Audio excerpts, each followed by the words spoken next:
Well, hello there. My name is Pam. Welcome to my craft living room. My craft dungeon is currently under construction and hopefully will be completed soon. Today we are going to be modifying a Nerf-ish blaster, Nerf-like blaster, an off-brand Nerf blaster for a current original cosplay character that I'm working on. My previous two videos are for that character, so if you want to check those out, I will link them up above. They are some animal ears, specifically fox ears, and a tail. That will be for a space fox character that I'm currently making.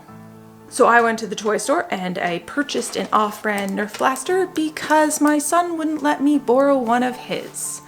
How dare he? So let's get into it. We're gonna tear this plastic weapon apart and make it look less plasticky. So the first thing that we are going to do is we're going to remove this puppy from the constraints of its packaging. Part of this is going to have to come apart just so we can paint around all the pieces. I don't really care if it's functional at the end of this at all, but my more concern is that to get the paint in around all of these parts at this end here is that I'm going to have to pull it apart just so that I can get into all the nooks and crannies around there.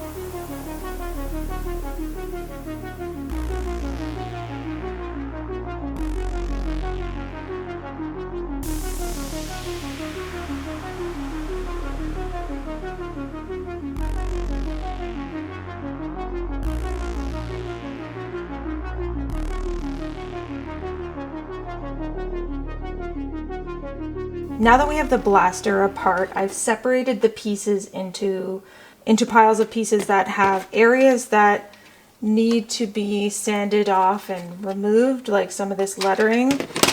These stickers need to be removed, and that X there.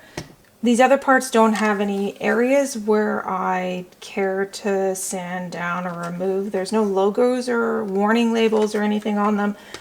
So I'm going to leave these ones as they are and just remove the areas on these ones with some files and sandpaper so that there's not any of these toy markings on them anymore.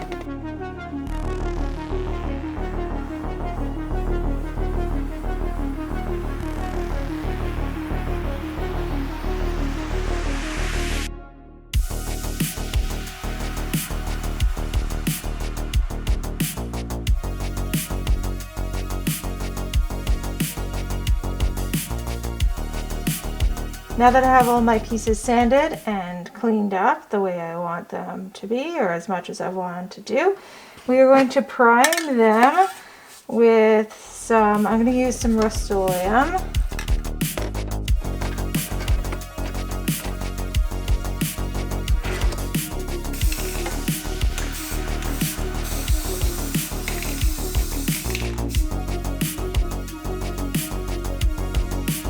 Now that these pieces are completely dry, I'm going to take them back inside and see if I can put them back together.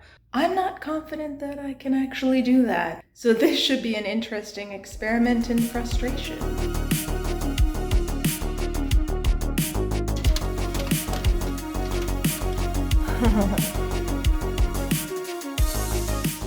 I'm not going to bore you with the details, but after referencing the video of dismantling the blaster, I managed to get it back together. Because let's be honest, the only thing we care about is whether it still works. And it does.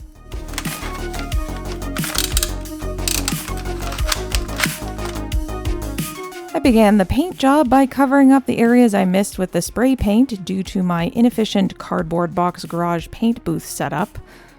I went over all the black with black acrylic paint until I was happy with the coverage. Since I ran out of black primer, I had used gray primer on some of the parts. While I didn't hate how it turned out, I actually quite liked the contrast, but I wanted to spruce it up with some silver metallic paint. I also added some silver metallic details to a few other areas on the blaster.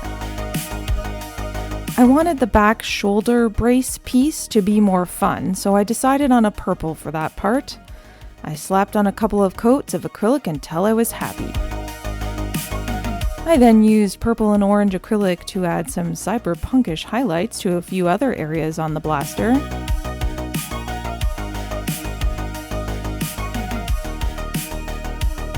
I used a heat gun to help speed up the drying time between coats. I felt the largest orange highlighted area was a little too plain, so I used masking tape and painted on some purple stripes.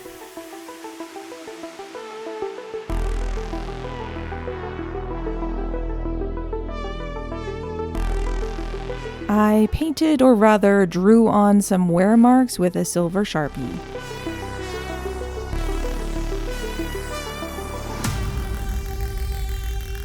Finally, I added some grime with black and brown washes.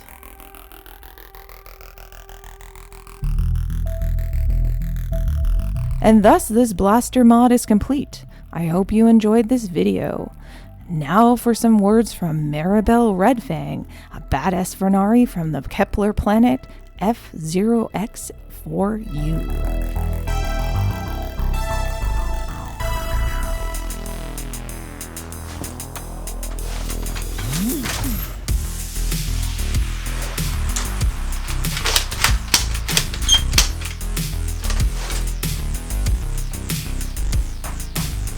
I gotta rescue my babies.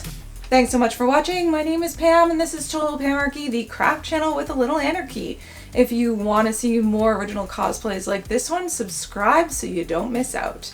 And watch whatever YouTube is offering up you next because it's gonna be perfect just for you. Crazy shenanigans from Total Pamarchy, the craft channel with a little anarchy. Bye! You ever realize everybody on YouTube just is a little bit nuts? And I'm here for it.